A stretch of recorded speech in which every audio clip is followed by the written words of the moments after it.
Pozdrav, dragi ljudi, dobrodošli u novu epizodu podcasta Ubod kulture.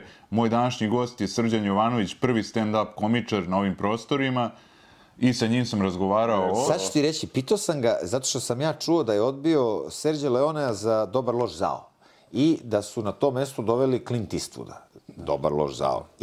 Ali naravno ta priča dok je došla do mene je bila Bekim Fehmi u belom modelu iz Skupljača perija, gađao ga scenarijom i rekao nije ovo malac i nešto, ne. Sad kada Bekime da vas pitam, čuo sam, to kaže si normalno, prvo delimično je tačno, jesam odbio, a sam tad snimao Odiseja ili ne znam koji film. Znači, nisam to kao bahato, bezobrazno, ja sam već radio sa, ne znam, Serđom ili ko je bio, i kao nisam mogao, pretpostavljao sam da bi to mogao da bude veliki film, da, uzeli su Clint Eastwooda umesto mene, ali nema, taj deo sa to bahaćenjem, nije on nikad, prosto ne deluje mi da je neko ko je bio to, Hteo bih se zahvalim Makart online knjižari, njihova izdanja možete vidjeti u opisu, tu je njihov sajt. I hteo bih se zahvalim Mančmelovu zato što podržava i deli iste vrednosti kao i ja. Uživajte.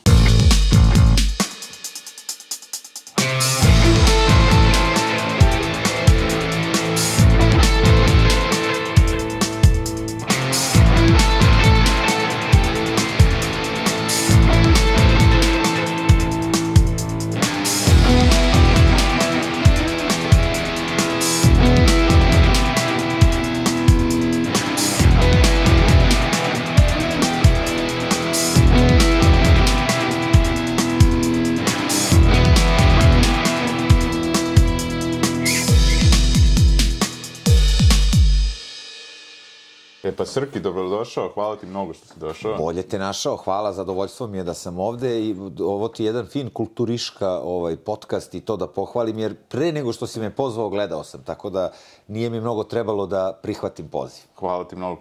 Pre podcasta smo pričali o psima, ti imaš 5 kuce, ili tako? Trenutno 5, bilo ih je 6 pasa i mačka, da.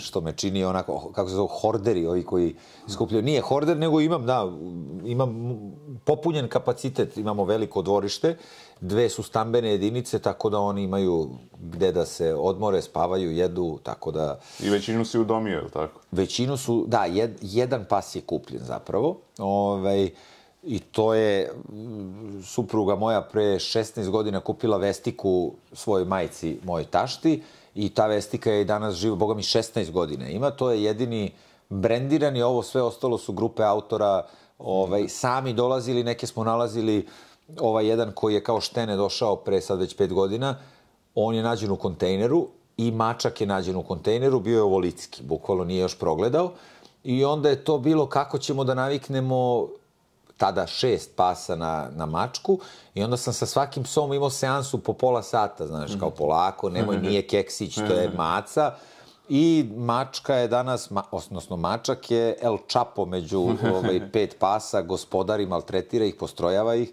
kad on hoće da se igra, oni moraju da se igraju, kad oni hoće da se igraju, on nalupa im šamare, tako da dosta fali mi još jedna vrsta da naplaćujem kartu kad uđeš. Ti si dosta aktivan što se tiče uopšte, mislim, tih napuštenih lutalica i... Pa, da šta, nisam ja to planirao u životu, znaš, kao kad si mali ti hoćeš da budeš policajac, indijanac, kaubojac, nešto od toga. Ja nigde nisam vidio sebe kao nekog sa tolikim brojem životinja, ali život ti namesti ovog jednog, recimo, sin i supruga izađu da se šetaju po kraju i nađu psa kog je udarila 25-ica. I donesu ga, šta ćemo, ništa, idemo na 2 operacije, pa sastavljaj ga, pa naravno onda probaš da udomiš. Retko, to se baš retko dešava da neko udomi. I uspeli smo da udomimo, bogam, jedno 10-ak životinja. Ovaj je ostao kod nas. Pa onda, ne znam, sledeći je došao mešanac pitbula i nečega isto velikog. On je došao do kapije. Kako sad ti njega, kako si osetio da treba ovde da dođeš. I jedan po jedan čopor se širio i evo, sad smo svi... Sad ste srećna porodica. Sad smo srećna porodica. Disfunkcionalna, ali srećna porodica, da. A sad bi te pitao jedno manč pitanje vezano za tvoju profesiju. Ko su ti bili prvi ti stand-up uzori, koga si prvo gledao, aj tako da kažem? Prvo, da se sećam da sam video nešto što je stand-up komedija, bio je Eddie Murphy i njegov show Delirious. to je bilo negde, u videoklubu se pojavila kaseta i sećam se da je ovaj koji radi u videoklubu me dugo ubeđivao, pogleda i kao, voliš Eddie Murphy, amatori, ovo je super, on tako nešto priča, kao dobro. I znao sam engleski dovoljno dobro da sam mogao to da ispratim i bilo mi je, wow, vidi kako ovo, kaže jednu rečenicu, cela sala vrišti od smeha, kako je to dobro, kako je precizno. I to je bio neki prvi kontakt sa stand-up predstavom, odnosno šovom. To je bila neka 4., godina, 994. za ove mlađe, jel? I onda sam ukapirao da to što, recimo, radi Đorđe Balašević između pesama na svojim koncertima, da je zapravo jako blisko tome što je Eddie Murphy radio toj stand-up komediji. Onda sam se prisetio idola iz detinjstva Ljube Moljca i onih kaseta, ti se verovatno pamtiš to, Ljuba Moljac priča gluposti. Da. To je bilo opet nešto vrlo slično stand-upu, nešto, neka duhovita priča. I to se polako gradilo, spajalo kod mene i onda već negde u tinejdžerskim godinama otkrivam Georgea Carlina. Kasnije, 10 godina kasnije su tu sad Dave Chappelle, Louis C.K. Znači, to je negde onako, i svi su zapravo različiti komičari. Kad pogledaš, George Carlin je neko ko je voleo da sedne, da napiše neki tekst i onda ga izvodi na sceni bez mnogo improvizacije. Meni slično kao glumcu, aha, to je to, naučim tekst koji sam ja napisao i izvodim ga. Moja prva stand-up komedija Grupna terapija je negde slično tome što radi George Carlin. Ja sam svih sat i po vremena uvezao u jednu priču i od početka do kraja ide nešto što ti ja sad pričam. To je Carlin. Louis C.K. opet, čovjek kaže, padne mi neka ideja na pamet i ja se više ne bavim tom idejom do uveče kad odem u neki stand-up comedy klub, izađem na scenu i tek tu prvi put pred publikom uživo krećem da tu ideju nešto da tražim. Neki humor, što je jako teško jer to sigurno nije kvalitetno. Pa onda ti iz 5 minuta izvučeš 1 minut, pa... I onda svi ti stilovi različitih tih komičara su se nekako spajali, naravno godinama sam gledao, pratio i onda negde dođeš do svog stila, ali to, da kažemo, konkretan odgovor na pitanje, idoli iz detinjstva, Eddie Murphy, George Carlin, kasnije Louis C.K. i Dave Chappelle. A eto, interesantno je bilo, baš sam gledao pre neki dan, posle 100 godina, taj film Otkačeni profesor, gde se prozivaju Eddie Murphy i Dave Chappelle. Da, odlična scena. Ispalo je kao da ovaj njega isproziva, ali u principu je ovaj mnogo veći stand-up komičar nego Eddie Murphy, mada... Naravno, samo, pazi, Eddie Murphy je to divno rekao, njega stalno pitaju kad ćeš da se vratiš stand-up komediji. Kaže, znaš šta, stand-up komedija je najbrutalnija pozorišna forma, gde kogod da si, kolika god da si zvezda, imaš 2 minuta, znači izaći ćeš na scenu i evo ga opet Eddie Murphy, super, nemaš foru minut, nemaš foru 2 minuta, znači nema, i on zna koliko je to teško i koliko je rada potrebno, naravno kad ti neko ponudi, hoćeš 20 miliona za neki film, komediju ili da sediš i ideš po klubovima i pišeš od nule da stvaraš. Ima odličan dokumentarac, Seinfeldov Comedian se zove, iz 2003. Znači, Jerry Seinfeld, koji je poznati stand-up komičar i krenuo je u seriju Seinfeld, da pravi seriju Seinfeld i nakon ne znam koliko sezona... Pa i ovde je bila popularna. Bila i ovde, tako, ja računam da... Dobro, ne znam koliko mlađe generaciju, to je 90. i početak... Pa tako, da. 2000-ih. I Seinfeld je snimio taj dokumentarac, završilo se emitovanje serije, on je sad najbogatiji mogući komičar ikada, najgledanija serija i kažu šta ja sada radim? Imam par, imam stvar kao ja moram nešto, moram se vratim da pravim stand-up komediju. I kreće od nule, nema više, znači ono što je imao stand-upa ranije snimio, objavio DVD, to je to. I kreće po klubovima i kreće da gradi nov materijal. I tu ima jedna jako dragocena scena za sve komičare, sadašnje i buduće, gde, to je naravno Amerika gde je to industrija, gde ti dođeš u klub i vežbaš sad neki materijal s nekim papirićima, nešto pokušavaš i tu on priča i šta sam sad teo da kažem, čekaj, ne znam zašto, i neprijatna ona tišina i uzima papire i kaže, ne, uopšte nisam teo o ovome da pričam. I neka žena iz publike koja, zamisli to, ona očigledno ne zna ko je na sceni i gleda ga i najozbiljnije ga pita, is this your first gig? Je li ovo tvoj prvi nastup?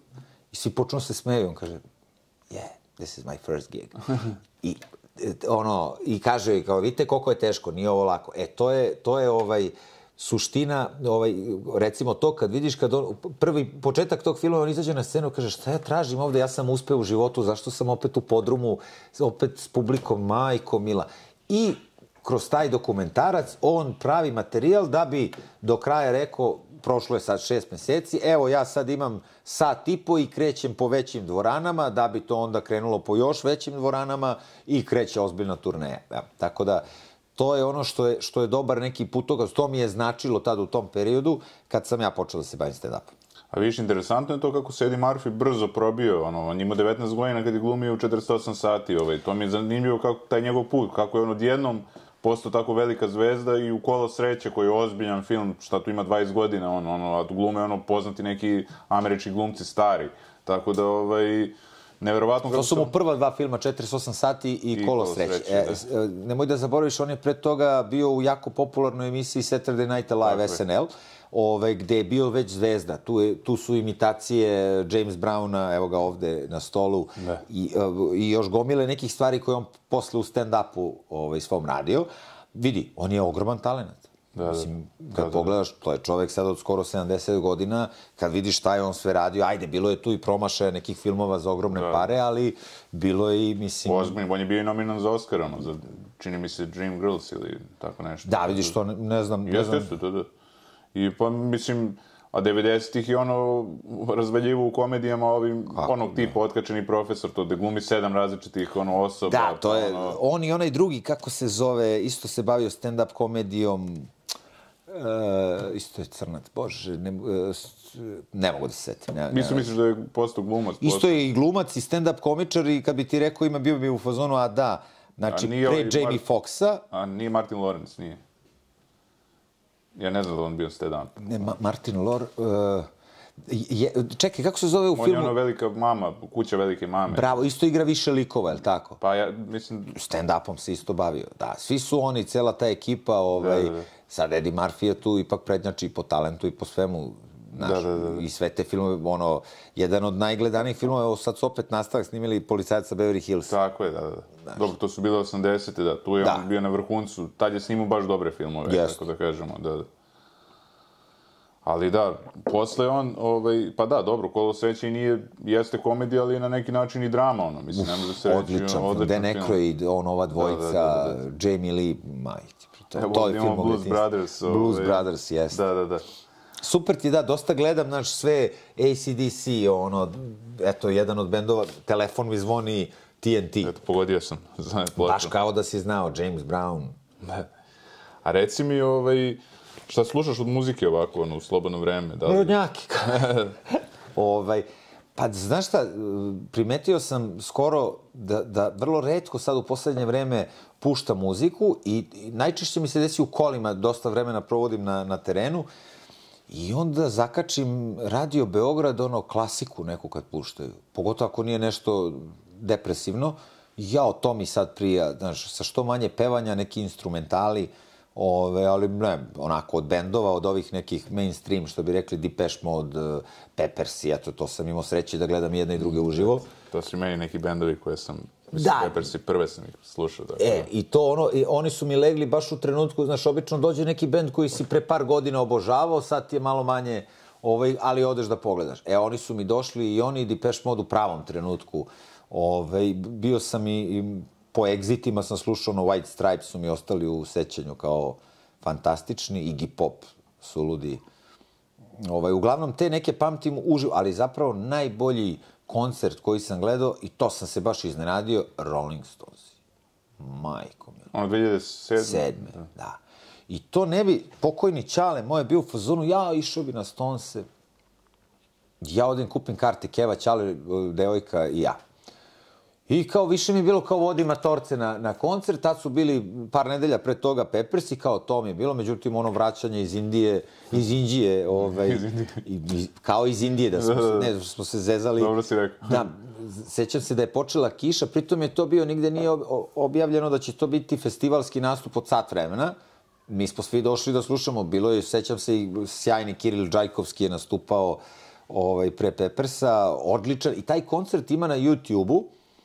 Pre par godina sam ga pogledao jer mi je ostao u lošem sećanju. Znači, to je odličan koncert. Da, da. To je nastup, I bio full. ozvučenje je bilo odlično. Sve je bilo kako treba, nego to vraćanje je pokvarilo i to što je malo kraće bilo. Pa treba se da naglasi da je to festivalska svirka i to bilo bi sve u redu. Poštenije bi bilo. Da, opet bi svi došli, mislim. Da.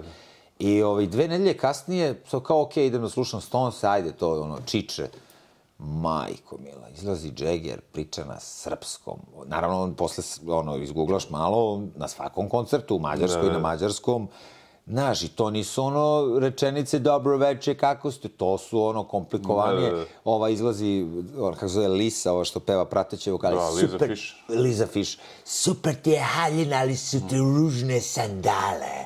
Čoveče, znači, znaš, nije s papira čito, ispoštove publiku. Najbolji frontman ikad. Znaš, ja sam uzao karte za onaj fan pit, prvi red. On čoče gleda u mene, ajde, ja sam već, ajde, šta? Ludilo, znači, 2 sata, otprilike, spektakl. 61 godinu već postoje što je neverovatno. Mislim, preminuo je Charlie prošle godine, ili pretprošle, sad već mešam godine, 2021. je preminuo, mislim, tako da... Vidi, 81, jedno tako. Mislim. On je bio najstariji član. Najstariji, ovi su, pazi, Kit Richards. Ovaj puni 80 ove godine. I on i Kit. I Mickey i Kit. I dalje sviraju. Pa reci koliko, mislim, To moraju da vole, ne? To je nemoguće posle. A Kit Richards, šta je sve uneo u sebe, on je, kažu, 70-ih je bio, prvi na listi, kao, ove godine ode Kit Richards sigurno, i sve je preživao. Pao je sa, s čega je, s kokosa je... Sa nekog kokosovog drveta, nešto tako. Znaš, šta radiš, čučimaš 70 godina u tom momentu, šta se penješ na drvo koji moj? Ja ne razumem, ali... To je Sharon Osbourne rekla je kao, eto, kad bi se desio smak sveta, kao, verovatno i preživeli kao Buba Švabe, Kit i Ozzy, pošto i Ozzy, bi imao izjavu, da ni njemu samom nije jasno kako je živ posle svega, kao šta je sve trpao u sebe, i na kraju je rekao, to jest doktori su tvrdili da on ima neku čudnu kao genetsku mutaciju unutar sebe i kao na kraju su mu otkrili samo da ima neki kao visok kolesterol kad je otišao kod doktora i sve je ostalo u redu. Mada dobro, otišao on psihički u glavi svega. Kako nije, čoveče. Tako da Što neko reče, kao, razmislite dobro kakav svet želite da ostavite sutra Kit Richardsu. Da. Pa i on jeste, obojica su, svaka im čast. A sad bi se vratio na ove stand-up. Tu imamo isto i Robin Williams je bio stand-up komičar pre nego što je... Bravo. Vidim nešto mi fali. Da. I on je, i to ozbiljan stand-up komičar bio i, eto, ali nevjerovatnu karijeru je napravio i ko ozbiljan, dramski glumac, tako da... Mislim da ima 2 Oscara, ili čak 3, ne znam. Ne, jednog ima. Za Dobri Will Hunting, ali moguće da je bio više puta nominovan. Bravo, da. To je karijera kako se poželeti može, takav mozak, takav talenat, fantastično. Znači, isto njegovi stand-upovi, kultni, te improvizacije, mislim, svaka čast. Onda, naravno, taj kraj života njegov, da je on izvršio samoubistvo. Gledao si dokumentarac? Koji? Ima u njemu dokumentarac. Ne, nisam. Da, ima. Hoću vrlo rado. To bih vrlo rado pogledao, ali, znaš, onda su ljudi kao, čekaj, pa vi komičar... Da, dobro, to je, znaš, čovjek je bio bolestan, svašta mu se dešavalo, ali onda je to bilo kao, kako je čoveče tako veseo Ne, on ima ozbiljne probleme, to je prikazano u dokumentarcu, nije baš to tek tako bilo, tako da imaju ozbiljnu tu bolest i mislim... Evo sad, nažalost, i Bruce Willis ima problem sa... Pa sad sam pomislio na njega. Da. Baš u danas negde sam pročitao kao da otkrili da ima demenciju, kao, eto, to je Ali pazi, Bruce Willis, akcioni junak, nagruvan heroj, koliko on ima? Nema 70 godina. Nema, on je 55. godište, čini mi se. I sad pogledaj drogiranog Kit Richardsa, pa ti reci nekom ne drogiraj se. Da. Pa i Leonard Cohen je imao tu priču, pričao je više puta da je svašta u životu, kaže, doslovno je bilo, mislim, opasno je bilo uopšte da uzmeš čips, kaže, iz kao hotela Chelsea u to vreme, gde su svi ti bili, da kažemo, hipici, pesnici tog vremena, bitnici, i kaže, uzmeš i uzeo si acid, i kaže, ne znaš gde si, u hotelu, bukvalno se dešavali ti momenti, tako da, Danas više nema takvih hotela. Nažalost. A reci mi, kod nas početci stand-upa, mora da je to bilo ono, da li je to bilo u početku kao ljudi odu u kafić pa ne očekuju uopšte da će biti tu kao stand-up komičar? Ne, to nikad nije imalo. Vidi, ako odemo u kafić da pijemo piće, ne želim da me neko nudi neki program, pogotovo ne to besplatan. Znači, mnogo je bolje, ja zato uvek insistiram, stand-up ima karta. Mora se plati karta, jer ti tom kartom pristaješ da gledaš to što si platio, tako. Ja sam počeo 2009. Nije postojala stand-up scena. Ti si praktično prvi naš stand-up, da kažem, u ovoj formi. U ovoj formi, da sam to nazvao stand-up komedija, jel? Da sam stavio tu etiketu, što je bila jedna borba onako ozbiljna. Počeli smo u Bite Fart kafeu, to je 2009. godina. Za prvo to neko izvođenje, ja sam, naravno, sve sam radio pogrešno od onoga kako treba raditi. Treba početi sa 5-10 minuta negde izvesti, dakle, bildovati taj materijal. Ja sam krenuo sa sat vremena, koje nigde nisam izvodio, gde sam nešto napisao, pozvao prijatelje, profesora mog pokojnog Feđu Stojanovića, čisto da vidimo, profesore, je li ovo liči na nešto? Nisam znao da li će biti jednog smeha ili će biti, dobro, druže, nemoj više ovo, molim te, potroši mi sat vremena života. Međutim, bila je dobra reakcija. Aha, znači, ubo sam kako to treba da radim i onda sam se trudio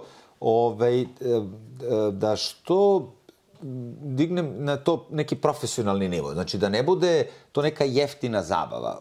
Od toga da ta priča ne bude nešto glupo i banalno, do toga da to ne izvodim baš po vašarima, znaš. I onda brzo sam prešao i u pozorištu u Zvezdara teatru sam igrao 5 godina stand-up komediju, što je po meni pravo mesto. Jeste klub lep, ti možeš da piješ piće, ali u klubu ti je pažnja rasuta, neko je poručio espresso, nekom prave koktele, znaš, šušti, zvecka svašta.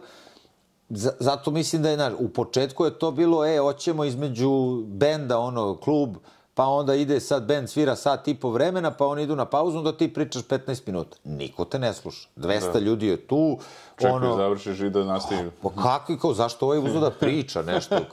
Pritom... Kao pauzam utakmica, ono kada. Kao, i to sam, vidiš, znaš, ja sam učio, sad kad me pozovu, ja odmah kažem, ne, to ne želim, to neće vam uspeti, koga da zovete, ne znam, Louis C.K.-a neće vam uspeti. Pa zašto? Pa zato što kad se završi bend, znaš, recimo, radim korporativne nastupe za firme i sad više ne prihvatam ako ne mogu da ih ubedim. Znate, mi smo mislili ovako, vi pričate 15-20 minuta, onda bend svira sat vremena, iznese se posluženje ili krene supa i vi. Znači, hrana uvek pobeđuje umetnost. Znači, nema šanse da te neko sluša ako si mu dao da jede. Pogotovo na tim kao korporativnim nastupima gde ljudi nisu došli zbog tebe, nego firma, posao, nešto, slavlje, ovo, ono. I onda recimo to, imaš taj prvi blok od 15-20 minuta i onda iznesu piće, krene muzika i sad posle sat vremena je pauza s muzikom, oni bi još da to džuskaju, da loču, a ti izađeš da im pričaš nešto. Skloni se, bre, majmune, ispričao si šta si imao, paljba. A ti ne, znate, ja moram da zaradim svoj honorar do kraja, haha. Ne, znači, pusti priču na početku, kad dođemo do dela alkohol, tu sad već use, nase i poda se, nema nikakve umetnosti. I onda tu negde učiš na svojim greškama najviše, da bi sad ove kolege mlađe koje dolaze, šta da radim? Reci im, ne može to, ne može to, ne može to.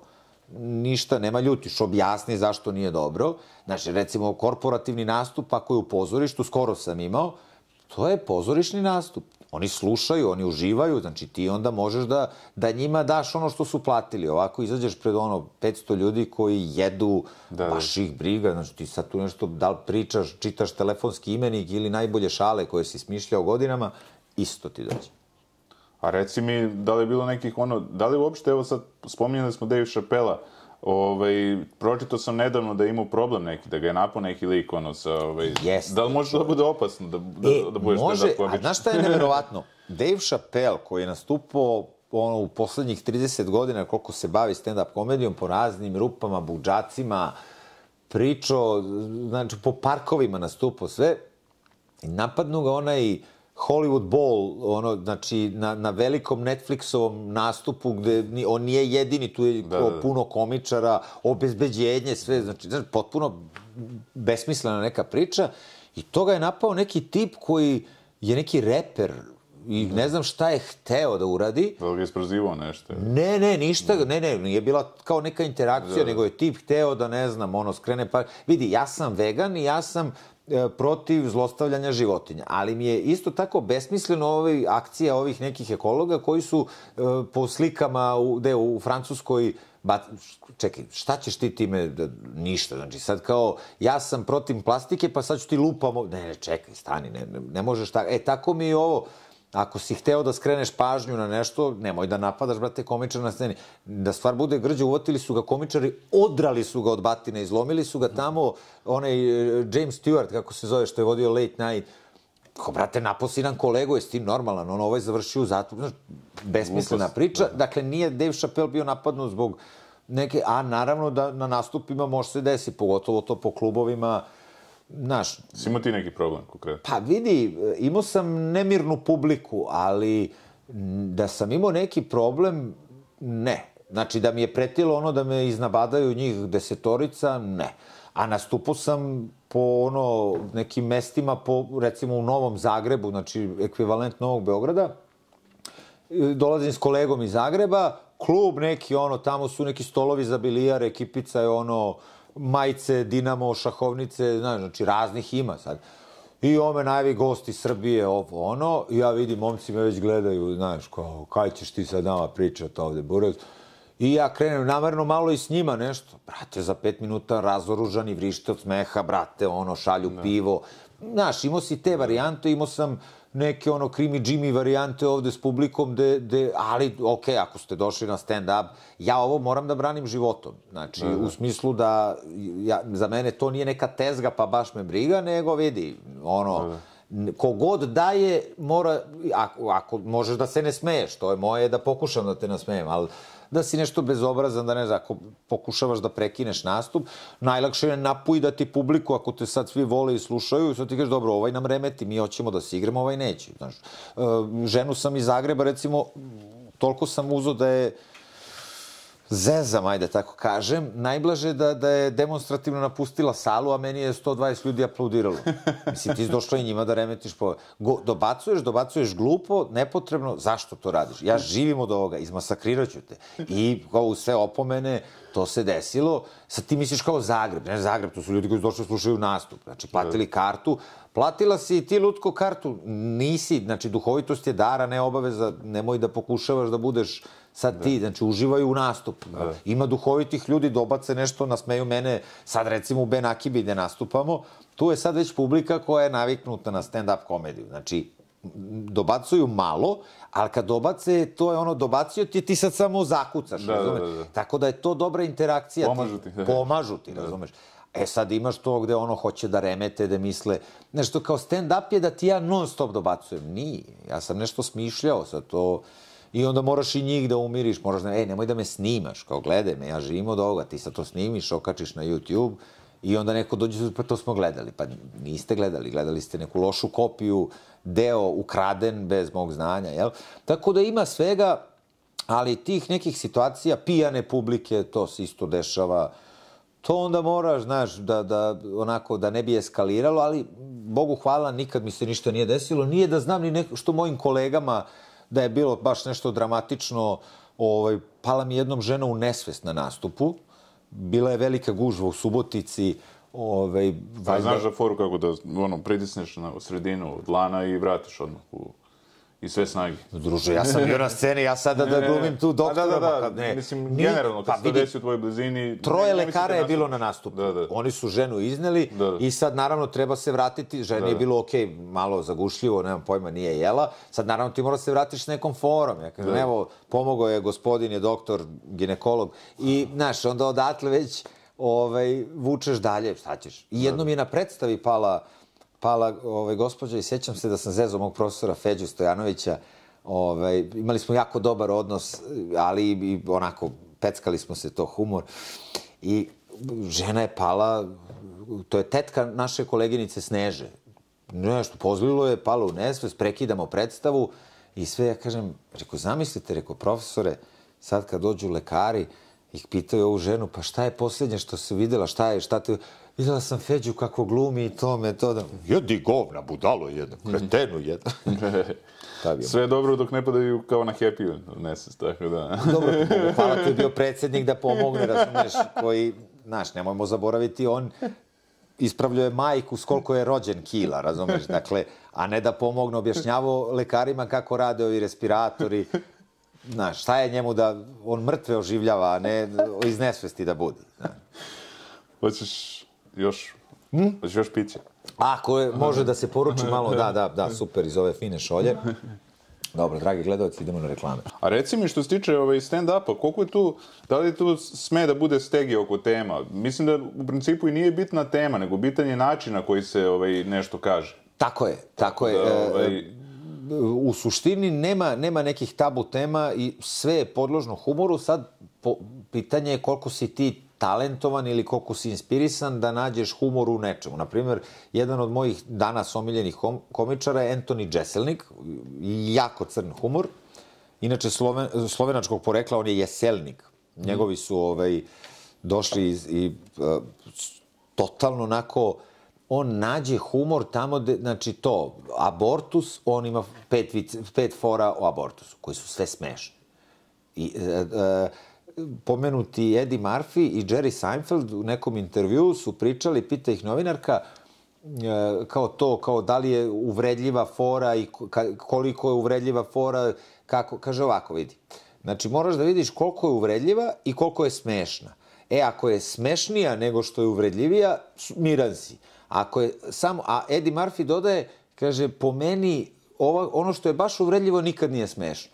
Znači, tu moraš da nađeš neku meru. Uvek imaš, ne znam, nama se često desi u razgibavanju, u emisiji, sad ste preterali. Prvo, šta znači sad smo preterali? Da li šala na račun bilo čega, bio to zemljotres ili bilo šta, može da te ljude ugrozi? Ne. Znači, oni su stradali od zemljotresa, ne od šale. Znači, tako neke stvari, ja nemam tu stegu, pogotovo ne na nastupima, imam neku svoju granicu koju prosto ne prelazim. Znači, ne idem sad, pogotovo zezam kolege i kolege zezaju mene. Znači, to izlazak na scene, mi se roastujemo sve u 16, onako, znači, mene najavljuje vegančina iz Kumodraža, ne znam kako to zvuči, ja njega, tako da već imamo te stvari, nema nikakvih problema, i majku majčinu, i smatram da ne bi trebalo, sad to je pitanje publike, zapravo publika ti postavlja granicu. Znači, dokle god se oni smeju, ti možda teraš dalje. Postoji neki limit gde oni kažu, brat, ja nisam došao do tog limita.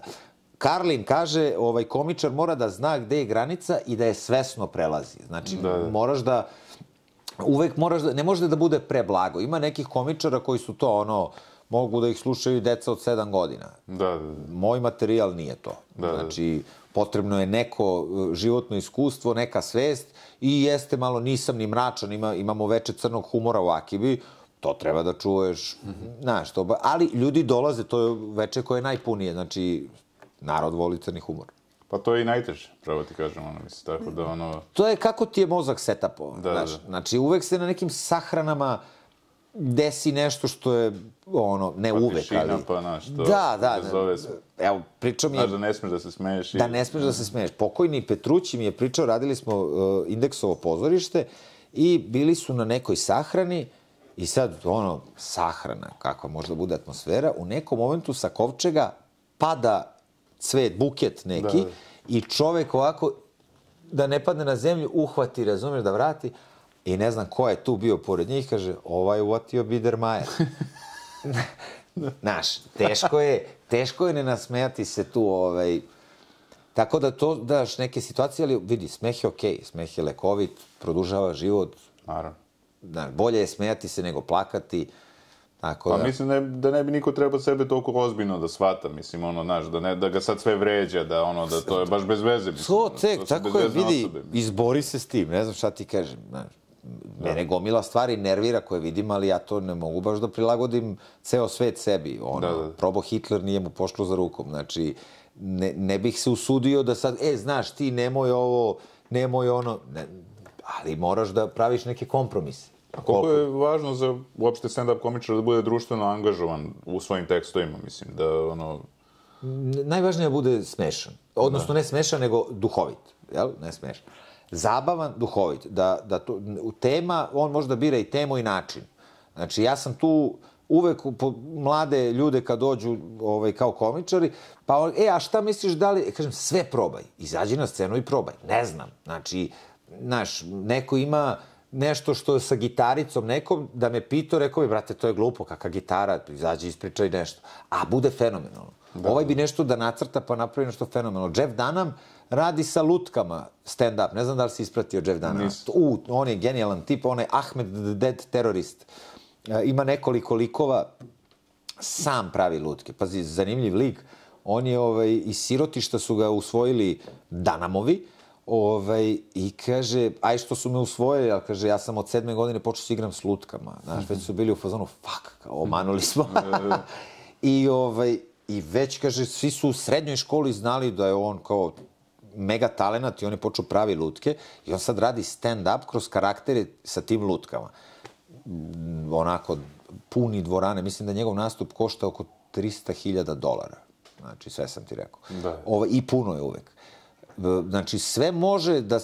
Znači, ti ne znaš gde će sve umetnost da se pojavi, kakav način, neko će u stihu da ima sat i po stand-upa i da bude genijalan. Pa ima i ovi freestyle-ovi, mislim, da se prozivaju reperi. Da. I to je deo priče. To je genijalno, vidi. To da on toliko mu brzo radi mozak, meni je to fascinantno. Znači, okej, neke improvizacije, postoje komičari, recimo Vinča naš, Vinčić, on ima kao Don Rickles nastup. Dečko je mlad, ne znam da li... Znaš Vinčića? Bio je sad i kod Gorana... Vinčić, Goran Vinčić. Srbin iz Hrvatske. Ogroman onaj tip. Izgleda kao MMA borac, teška kategorija, a dečko je preduhovit i sad išao sam da gledam njegov nastup, nisam imao pojma šta on radi. On izađe i krene to roastovanje publike, ali to radi na nivou onako profesionalca koji 30 godina to radi. Preko, brate, svaka ti čast. Njemu je 10-15% neki njegov materijal i to radi i žonglira s tom publikom maestralno. Publika prezadovoljna, znači, mene je stomak boleo od smeha, znaš. I to da me neko pitao, ja bih rekao, ne znam, brate, da li to da radiš, da izađeš da proba, a šta ako nije ovakva publika ili onak... Svako ima neki svoj fazon i što više različitih komičara ne treba da liče jedni na druge, znaš. I onda ne postoji neki odgovor šta sve... Ima nešto što nikad neće proći, ali ako mi ne veruješ, izađi probaj. Pa ćeš i ti znati zašto ne ide, kao što ja danas znam zašto ne ide stand-up posle muzike. Da. A reci mi ti, u tim početcima, vjerojatno je bilo puno ljudi koji su probali pa su odustali kod nas, videli su kao nije to, nisu se snašli, pa... Vidi, to je legitimno. Bolje da probaš pa da odustaneš nego da kao što nisam probao, možda bi ja danas bio... Bilo je onih koji su probali, odustali, bilo je onih koji su zalutali pa ostali. Ima raznih, ali stand-up je vrlo onako jedna... dobra disciplina, jer brzo dobiješ rezultat. Ili ga nema, ili ga ima. Znaš, ako nema smeha, znaš, onda napravi monodramu. Neko je pokušavao da provuče kroz... Dakle, poenta izlaska na scenu kao stand-up komičar jeste da si zabavan i smešan. To ne mora da bude istina, ne mora da bude nikakva poučna priča, ne mora da bude ništa što je... Ti ne moraš da budeš ni pametan. Možeš da budeš glup, a talentovan. Imamo i takvih slučajeva. Sve je moguće, znaš, zato ja volim, i svaki nastup je drugačiji. I zahteva da budeš prisutan. Ako nisi ti u tom momentu prisutan s tom publikom, to na nekim starim isparenjima da radi, iako pričaš, ne znam, isti tekst, ali gledaš ih u oči, gledaš gde su, kako reaguju, teško je, ali divan je taj osjećaj kad se oni... Ali moraš da imaš i samopouzdanje, definitivno, ne možeš to tek tako, da... Ako ga nemaš, vidjet će se na sceni, ali ako nađeš kao Mitch Hedberg, onaj komičar, ne znam da li ga, on imao problem sa samopouzdanjem, umro je od droge i alkohola, sjajan komičar i na sceni on je tako sav, drogiran s nekim naočarima i to je kao, okej, znaš, vidiš da mu fali samopouzdanja, ali to je bio deo njegovog šarma, njegovog nastupa. Znači, čak i sa ti možeš. Po tome je bio poseban. Po tome je bio poseban, da. Da imaš neku potrebu da izađeš na scenu nešto da ispričaš. A kako se ti pripremaš za nastupe? Koliko traje ta priprema uopšte?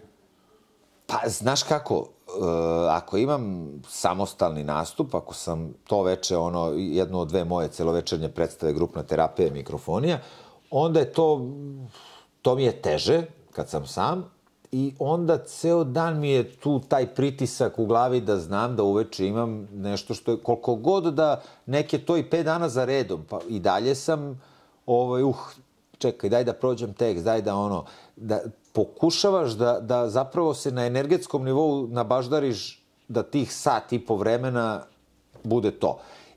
Sad sam već i u godinama, posle, 13-14 godina bavljanja ovim poslom, plus glumački život i to iskustvo sa scene dosta je doprinelo, ali i dalje trema postoji, i dalje postoji to samo da bude dobro.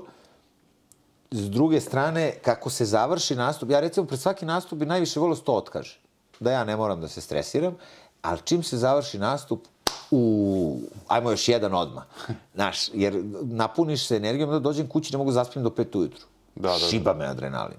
Pa i mene posle, podcasta isto udari adrenalin, znači to sam provalio da mi je to, da kažem, najteži deo. A zamisli sada da je ovde 200 ljudi koji reaguje sve vreme, razumeš? I to je onda taj moment gde ti dobijaš i njihovu energiju, ti si njima dao neku radost, oni se smeju, oni tebi uzvraćaju tim aplauzom, tim smehom i prosto to napajanje, ti si kao skinut s punjača, znaš, teško je, kao posle toga si u fazonu. Naravno, to možda bude i mač sa 2 oštrice, imao sam neku mini turneju, to je 2011. po Sloveniji i festival Punch je bio poslednje veče, Ljubljanski grad, 1200 ljudi, možda, fenomenalno sve. I leto je, vrućinčina je i ja dođem na fantastičnu ideju, iako imam i hotel i sve plaćen, da ja krenem to veče, posle nastupa iz Ljubljane, razumeš, posle 3 dana nastupanja i tulumarenja po Sloveniji, sad ću ja da krenem u 1, šiba me adrenalin, već u 2 negde, kako sam pojeo neki sendvič, si pogovorio, malo mi se spava, lupam sebi šamare, pevam, derem se, izlazim, radim sklekove, samo što ne zaspim, čoveče, jer kako te popušta i negde pred svitanje nekako sam se vratio, znaš, frkati je, stanem, odspavam 10 minuta, pa nastavim. Znaš, nije ni to dobro, taj adrenalin nekad može da te... Nezgodan je, da. Pa i gotovo da ništa ne može, znaš, ili šetnja, tuširanje, mislim, šta god da uradiš, znaš, sad neko će možda alkohol da, ali mislim, ti ne piješ, Ne, mislim, retko pijem baš, a kad vozim nikako to. Da. A reci mi, šta je u stvari zapravo najteže, ajde, što se tiče nastupa, šta je tebi tu najteži deo, posla? Pa, vidi, svaki put je stres. Znači, svaki put imaš imam nastup večeras. I najteže je kad ti se taj stres gomila, ne možeš da se odmoriš. Recimo, sad su mi se složile, eto, u poslednje 2 godine vodim svako jutro radni dan razgibavanje i desi se da uveče imam nastup ili popodne imam nastup ako je neki korporativni i ne stignem da se odmorim, znaš. I onda posle 4-5 dana nisam više u stanju da racionalno razmišljam ili bilo šta radim, postajem razdražljiv i sve mi gubi smisao, znaš. Znači, moram da kombinujem s nekim mini pauzama, kad uspem da ih od svih ovih pasa, dece i ostalo, neko da vapim za nekim odmorom, neko pusto ostrvo. Šumicom nešto. Šuma, recimo. Šuma, koliba i wellness centar odmah pored šume, ovako. A ti pored, mislim, stand-upa, ti si se bavio i ozbiljno, glumom, to je, ajde da kažemo, eto, sad kako da se izrazim, druga oblast, ajde, kako da kažem, ovo je stand-up, ovo je... Pa dobro, da, za ovo sam se školovao i počeo sam, nisam da sam se ja sad nešto, da je to neka karijera, da će se o glumačkom delu mog života snimati serije i filmovi, nisam ni nezadovoljan, ali brzo sam ja negde zaključio, teško ću ja igrati nekog, znaš, ti kad upisuješ glumu, ti ideš, pucaš da si Hamlet, znaš, ne ideš da budeš, dobro veče, stiglo vam je pismo, znaš. To, Oskar, Hamlet, ja sam mlad bio, premlad kad sam upisao glumu, imao sam 16 godina, ja sam sa 25 mislio da ja već hvala Akademiji za ovu divnu zlatnu statu. Naravno, onda to kao, ovde šta, treba mala uloga, pa nešto, pa druga, pa mnogo je glumaca, mala bara, mnogo krokodila, što bi rekao vidimo se u Čitulji. I vremenom, ja sam bežao od komedije, mene to nije zanimalo. Imitacije, recimo, to je isto bilo zanimljivo. Meni su imitacije uvek bile nekako lagane, nisam se trudio, znaš, nego kao, aha, evo ga, ko je Milošević, mogu da pričam kao Milošević, nikakav problem, i onda, recimo, kolege počinju da registruju to, kao, ali ja bežim od toga, ne, ja sam Hamlet, znaš, ali onda kad mi daju da igram Hamleta na Akademiji vežba, ja napravim takvu sprdnju od Hamleta, da je taj Hamlet bio, znači, to svi vrište od smeha kad ja igram Hamlet. Znači, vuklo me nešto, ali kao ja bi da, iako moram priznati, uživao sam u nekim ozbiljnim dramskim ulogama, pogotovo u pozorištu. Ti si glumio u predstavi koja je ušla u Guinness, ili tako? Buba u uhu, da, dobro, Buba u uhu je komedija. Ja sam ovaj deo, možda Guinness, ovaj S sam možda dodao, ja sam svega 10 godina, 11, 12, ne znam koliko sam proveo. Ta predstava se igrala od 72. Ja sam je gledao kao klinac, ali to je jedna divna komedija sa, tek su tu neki idoli iz mog detinjstva, Nikola Simić, Vlasta Velisavljević, Branka i Bekim koji je dolazio Fehmiju sa njom, maltene na svaku bubu. Znaš, upoznaješ ljude koje si gledao ko klinac, ali to je neka druga priča. Bekim je recimo napravio svetsku karijeru, on je u Italiji bio ozbiljan glumac. On je u Hollywoodu. Da. Pa i ovaj film Skupljači perja je bio nominovan za Oscara, tako da... Da, je li bio za Oscara? Jeste, da. On je 7-8 jezika pričao, znači, ozbiljan gospodin, znanje koje je imao, pa pričao mi je to o Hollywoodu, nešto, čak imao i taj jedan stav, fantastičan, znaš, par puta sam rekao, Bekim, šta da odem tamo u Ameriku, pa posle ne mogu, tamo ih je mnogo, nije tačno, oni jedva čekaju da ti dođeš. Da. Znaš, tu vrstu stava imao, onako... Pa znam da je odbio glatko onog, da li se zvao Laurentis ili kako se već zvao, italijanski režiser, nebitno, u Kanu, kad su baš išli to za skupljače da uzmu nagradu, da ga je glatko nešto rekao, kao nije to dovoljna cifra, nešto. Mu je dao neku cifru, on mu je rekao... Sad ću ti reći, pitao sam ga, zato što sam ja čuo da je odbio Sergio Leonea za Dobar loš zao. I da su na to mesto doveli Clint Eastwooda. Dobar loš zao. Ali, naravno, ta priča, dok je došla do mene, je bila Bekim Fehmi u belom modelu iz Skupljača perja, gađao ga scenarijom i rekao, nije ovo malac i nešto, ne. Sad kada Bekime da spitam, čuo sam, to kaže, si normalno, prvo, delimično je tačno. Jesam odbio, a sam tad snimao Odiseja ili ne znam koji film. Znači, nisam to kao bahato, bezobrazno, ja sam već radio sa, ne znam, Serđom ili ko je bio, i kao nisam mogao, pretpostavljao sam da bi to mogao da bude veliki film, da, uzeli su Clint Eastwooda umesto mene, ali taj deo sa to bahaćenjem, nije on nikad, prosto ne deluje mi da je neko ko je bio to, Pazi, on Dobar loš zao, to je jedan najjačih filmova ikada, mislim, tako da, ali on je snimao dosta tih takozvanih špageti westerna, jer su se snimali u Italiji, jer su bili jeftini. Pa naš koji su to snimao? Gidra Bojanić, znam. To mi je bilo fascinantno da je on, nisam mogao zamislim kad sam čuo. Tito je voleo te kaubojce i voleo je Gidru iz tih kaubojaca, ali mu je zamerio jednom prilikom, pošto Gidrine roditelje su bili, partizani su mu ubili oca, četnik je bio. I onda ga je negde pitao Tito, kao, odakle su vaši Gidra? Pa nemam, gospodin predsjedniče. Pa kako, gdje su? Ubili ih vaši.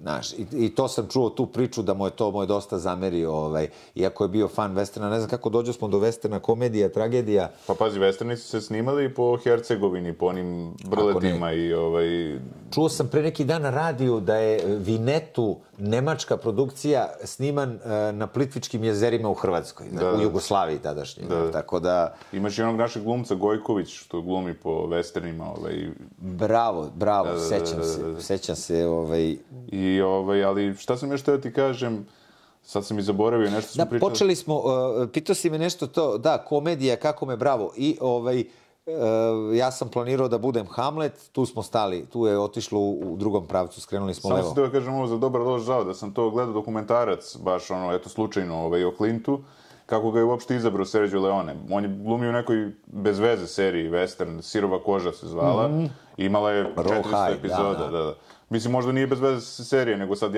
sad iz ove tačke gledište... Pesma je u Blues Brothersima završila špica, Rawhide, mislim da je to ta.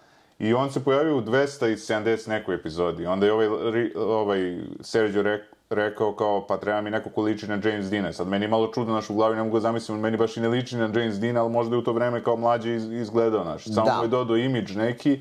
James Dean s AliExpressa faza. Da. Ali Clint je ipak faca, tako da nema šta. Pokazalo se ne znaš da li je bolji glumac ili reditelj, čovječ. Ozbiljna karijera. Mene je onda u tom nekom momentu Milenko Zablaćanski, pokojni, sjećam se, igrali smo predstavu Lutka sa naslovne strane i on izvali tu te moje imitacije. Pa druže, ti bi mogo to da radiš, kažem, neću to da radim, jebote imitacije. I malo po malo on napravio, imao je neki svoj kao program, opet nešto slično stand-upu, Moj Milenko lego je da spava se zvalo, kao neki, on je to zvao talk show, zapravo je bilo spoj, neki kolažni program, ali nešto i on tu pisao, dopisivao neke fore, imalo je onako vrlo slično stand-upu i onda sam ja gostovao tu sa njim i onda su te imitacije, recimo, pogotovo političara, znaš, krenulo, imitirao sam ljude po pozorištu, pokojnog Vojkana Borisavljevića, dirigenta, mislim, ne znam, kako pevam, užas. Gomila tako nekih, ne znam, snimanjima, pogotovo neko ako priča, ne znam, Lakobrija koji radi specijalne efekte, znaš, divan tip, jedan od najboljih za te zombije, šta je on napravio, majko mila. Znaš, i onda snimamo film i sad prosto meni ulazi taj glas, to sve, tako ajmo da to da napravimo njega, da ćemo u končki kurice, da lepimo sve, to je u redu. I prosto u nekom momentu, ja čak i pred tim ljudima krećem da pričam kao oni, razumeš, sad ulazi mi to uvo, a meni je to delovalo kao nekako, ne se bavim time, kao šta s tim da radim, kao budem, kao malo mi je to jeftino. Onda je to krenulo kao za pare da radiš to, ne znam, Parobrod Srbija, neki animirani političari, pa onda one lutke na Pinku nikad izvini, pa onda Indeksovo pozorište krenuo. Majko mu, znaš, može ovo fino da... Sad kao ne bi samo to radio, a onda recimo stand-up je dobro mesto da sad tu samo malo posoliš, pomenuo sam ti, ljudi se iznenade na mom stand-upu da to nije sat i po priča o politici. Politika je 3 rečenice u sat i po vremena i to 3 forice neke i tera i dalje, znaš. Tako da put me na kraju doveo do te neke komedije koja naravno nije laka, ali zamisli kako je nekom hirurgu koji treba da operiše, nečiji život zavisi. Ovde ja možda ti sjebem raspoloženje za jedno veče, u najgorem slučaju, kažeš, gde sam išao kretena da gledam. Uglavnom ne bude tako, jer niko se nije žalio do sada. A recimo imao si priliku da glumiš sa našim, da kažemo, najvećim glumcima, Vlastom, Simićem, Batom. Kako su ti iskustva sa njima bila? Vidi, to su čarobnjaci. Znači, pogotovo, aj sad, onaj deo kad odrastaš, pa znao sam napamet Tesnu kožu, pa sad upoznajem Nidžu Simića, ali ga upoznajem, uskačem u neku predstavu u ateljeu, gde mi sve kolege kažu, tu su bili Tika Stanić, Tanja Bošković u toj predstavi, Miki Krstović, Vlada Mihajlović, Pera Mihajlović, Cile Ilić, i Nikola Simić i svi, nadam se da nisam nekoga zaboravio, Henrik IV. Predstava, i svi mi pre uskakanja kažu, vidi, Nikola će nešto da ti kenja sigurno, ali nemoj da se nerviraš. Znači, već sam imao, pa samo nek mi kaže nešto, pa aj nek mi kaže nešto. Međutim, ja Nikolu sretnem na sceni, gde sam ja u nekom kostimu nekog viteza nešto, a on ovako me pogleda... Ne znam ja šta sad to znači. Posle predstave, on samo mi priđe i kaže, kakav si u tome ko baštenski patuljak. I sad ja se nasmejem tu. To nam je bio prvi kontakt. Zovu me sutra iz Jugoslovenskog dramskog da uskačem u Bubuhu. Kažem, kako, otkud? Nikola vas je predložio. Rekao, dajte mi, nemam broj, rekao njegov, da se čujem ja s njim. Rekao, Niđo, hvala, ma ništa, sreći kao... Prvu probu za Bubu odradim s njim u holu Jugoslovenskog dramskog. Ajde, onda ti dobro, ajde, nabijem te na kur, kako, ko te učio da glumiš, jeba. Bravo, Srećko, bravo. I nekako mi, njegov dar za, nekom telefon zvoni Tina, neka Arija, nema veze, njegov dar za komediju, tačnost i preciznost je ozbiljna škola. Recimo, Nidža Simić, nije on znao to, stand-up komedija, šta je? Došao je u Zvezdara teatra da gleda moju grupnu terapiju, dopalo mu se, došao i na sledeću grupnu terapiju, doveo i Moku Slavnića, svog prijatelja, da gledaju, i već je počeo da mi režira. Srčko, nemoj, znaš kad kažeš, nemoj to ti je glupo, nego dodaj, ovde nemoj da kažeš, nego pokaži, odigraj, nabijem te. To su sve bili tačni savjeti. Znači, ja sam to primenio i kažem, Niđo, svaka čast ima i tekako, imao je oko, znao je komediju da napravi, razumeš. On je bio, mislim da je malo patio što su ga samo kao komičara doživljavali, jer je on imao i neki dramski potencijal, ali bože moj, kako ti kažem, ti si čovječe legenda, znaš. Mislim da, žao mi je što nije više uživao u tome i družili smo se ovako privatno, bio je divan, ali pretežak. Znaš, nekad je umeo, par puta smo došli u situacije, toliko me iznervirao da, rekao, Niđo, mnogo ste teški. A znaš kakav sam te kad radim? Znaš, bio je svestan toga, jako duhovit, jako šarmantan i nedostaje mi nekako, znaš, volao bi sad s njim da popijem kafu, prosto da mu ispričam neke, šta se sve izdešavalo, ali dobro, Vlasta, jedan od najmlađih i najduhovitijih ljudi, duhom mladih. Znači, on je 18-godišnjak zatvoren u telu starijeg čoveka. Tako su ga svi doživljavali, znači, to je... Prešarmantan, preduhovit. Znači, moraš da paziš, jer te tako navuče na tanak led i samo ti baci foru. Predivno stvorenje jedno, onako, ogromna ljubav od čoveka. Blag, prijatan, tako, nekako, uvek mi je bilo s njim u društvu divno. Uvek je imao, onako, i razumevanja i svega, uvek nasmejan. Bata Živojinović je bio moćan, veliki Bata. Znači, to dođe na snimanje i to sam prvi put i poslednji vjerovatno vidio, on dođe i sa svima se ispozdravlja. Znači, to je velika ekipa koja je snimala Porodično blago tad i Rat uživo. Tu smo isto imali jednu scenu, ne zajedno, ali smo se sreli. On ide tu sve i svima zna ko su mu roditelji, gde, javi mi se, Bato, može da se pomogne? Može, dođe u ponedeljak u skupštinu, to ćemo ti završiti, ajde bre. Pomagao je svima, nije pitao ko iz koje stranke, ko za koga glasa, stvarno je što se toga tiče bio ljudina i, mislim, čovek sa tolikim iskustvom. Često su mislili da on nema nikakvu glumačku školu, ja sam ga čak i pitao, kaže, sine, ja sam jedina budala s 3 glumačke škole. Prvo sam upisao višu glumačku u Nišu, pa me izbacili. Što su vas izbacili? Pa nisam bio talentovan. Znači, pa u Novom Sadu, pa ga opet i tu nešto izbacili i onda Akademija se otvori u Beogradu. On je, koliko se sećam, bio na klasi baš sa Nikolom Simićem, Ružicom Sokić, ne znam ko je bio, nisu valjda bili prva generacija, nije prva generacija bio, ali uglavnom školovan glumac sa ogromnim znanjem. On je znao da namesti svetlo, kadar, sve, on gleda, kaže, ovo će da leti u montaži zbog ovoga, stvarno onako mag svog posla. Ima moćno iskustvo, mislim, 300 nešto uloga. To ti kaže. Sa druge strane, ne znam da li znaš, od 5 filmova koliko su bili nominovane u bivšoj Jugoslaviji, naših filmova, u 3 je glumi on. Da. Tako da, to opet nešto govori, mislim, Da, nije imao vremena da snima. Da. Mislim, vidi, veliki profesionalac. Da. I uvek je sa naučenim tekstom dolazio na snimanje. To je, recimo, znaš, onako glumački gledano, ti dođeš, ne možeš baš ni da fiksiraš tekst, jer ako imaš neki dijalog, nije baš monolog, onda moraš da čekaš i da vidiš šta je partner smislio, kako će, u kom pravcu će da ode. Tako da on dođe sa tim labavo, ali naučenim tekstom, kroz 2 čitanja, aj prođemo tekst, dobro, spremni smo da snimamo. I to je super i onako, od njega sam recimo taj deo pokupio. Trudi se da što bolje savladaš, da na snimanju ne trošimo vremena tvoje kao učenje teksta. A sa Vlastom si bio u Venecueli. Reci mi za Venecuelu. Bili smo cimeri. Kako je bilo tamo? Nisam bio tamo, to mi je jedna država koju bi volio da... Wow! Znači, sve što mogu da ti kažem, mogu posle da ti pričam, nije baš ni za podcast, nije ni više za Pornhubove. Su žene prelepe. Malo je reći da su žene prelepe. To deluje kao da je skrivena kamera. Znaš, a i muška konkurencija nije baš jaka, pa to tek još dodaje, razumeš, onda to... Kao raj na zemlji. To ti kažem, s tim belim tenom bi bio živa egzotika tamo, znaš. Znači, to je magnet jedan, to, kažem ti, žene sve igraju, ta salsa, to ti kukovi, majko, mila, imaju, mislim, ja sam bio još Čavez na vlasti.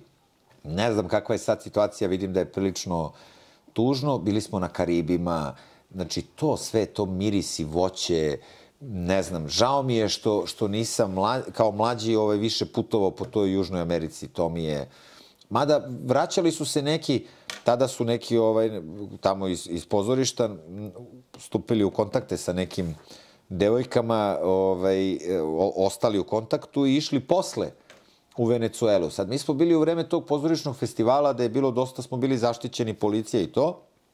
Kaže da je prilično onako napeto tamo da se ti šetaš ulicama, znaš, tamo je kao uveče sam negde. Opasno, da. Neće da te nađe sutra. Kao u Brazilu u favelama, ja. Taj fazon, znaš, tako, ali ne znam, nisam bio, znaš, možda da vidim, pa da kao vidi, nije toliko strašno. Naravno, dekoraterima su rekli, prvo, kad izađete iz hotela, nikako ne idite levo. Levo je haus, levo je to, nemojte levo. Okej. Oni su, naravno, ljudi izašli prvo levo. I nema ih do uveče se vraćaju, dođe ti pokažem, našli smo neka mesta. Oni su savladali Borazeru tu, par kilometara od hotela, sve već znaju ljude, rekao, alal vera. Tako da naš čovjek je snalažljiv gde god ga baciš. A vi ste išli povodom koje predstave? Festival je bio neki veliki internacionalni, a predstava koja nas je tamo dovela je Roberto Cuco, Telja 212 produkcija, režirao je Aleksandar Aco Popovski, ovo Makedonija, Kiril Džajkovski nam je radio muziku, velika ekipa, Sergej Trifunović, Kaja Žutić, Nataša Ninković, Vojin Četković, igrala tad i Vesna Pećanac. I svi ste išli tamo? Odnosno, Vesnu Pećanac je posle zamenila Radmila Živković. Da, velika ekipa, sve, i to smo išli preko Londona, pa ne znam, dan, dva u Londonu, pa Venecuela, boga mi, ostali smo 15 dana, koliko se sjećam.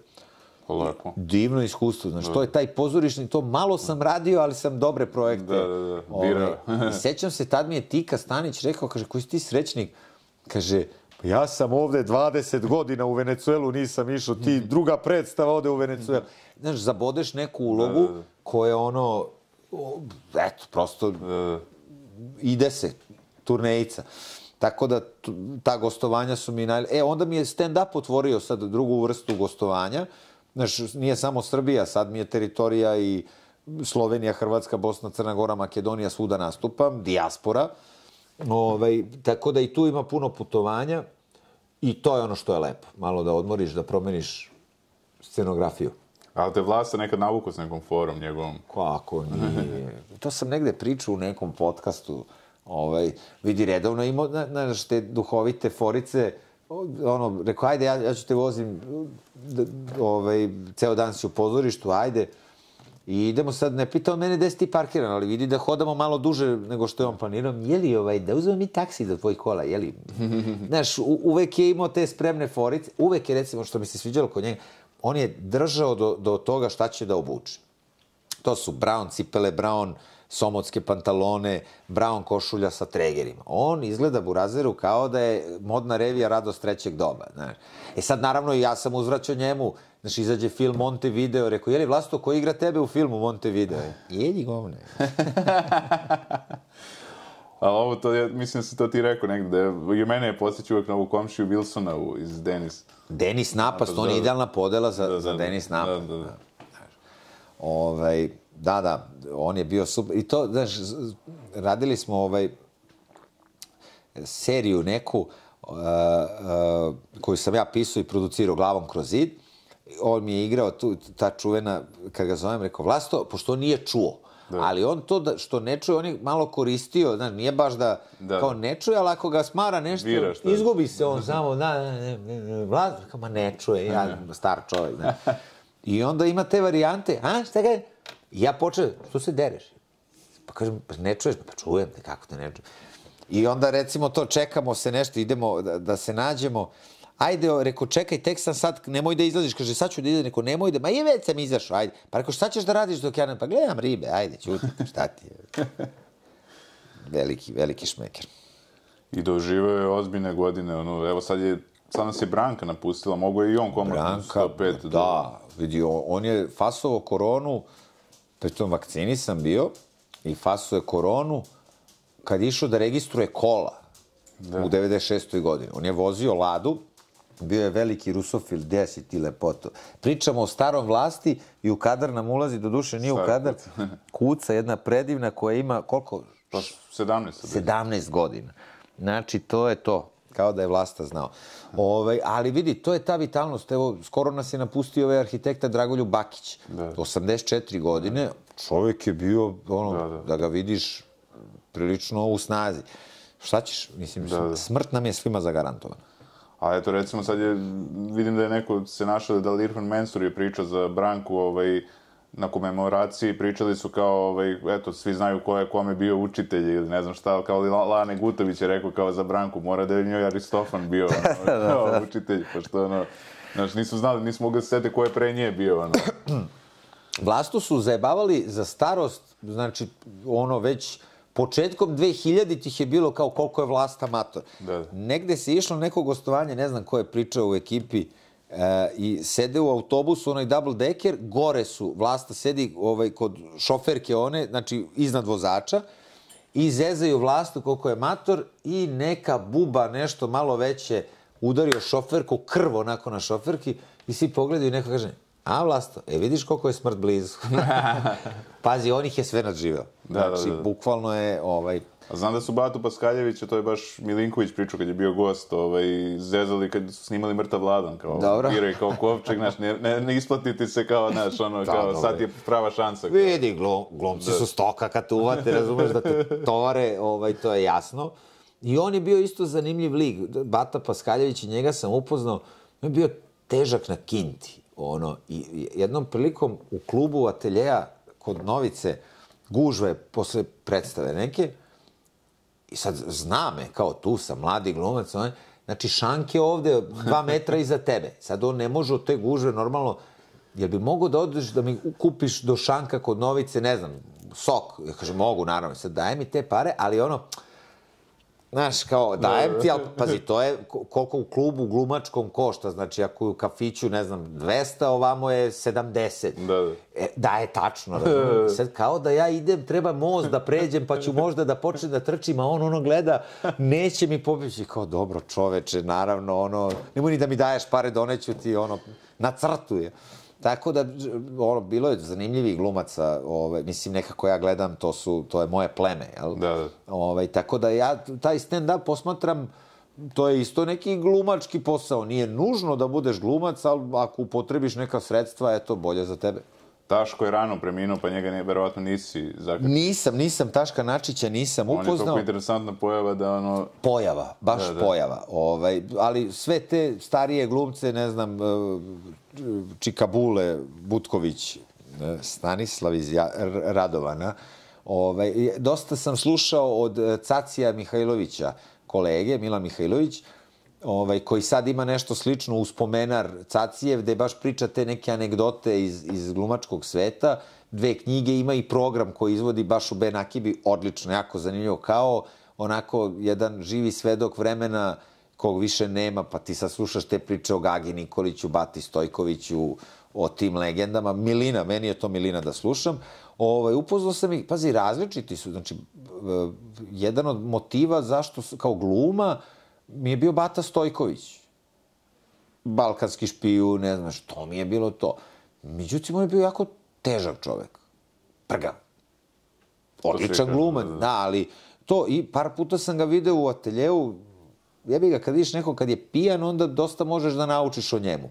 Znaš, neki koji deluju onako grubi su vrlo blagi, fini, nisu drkađi.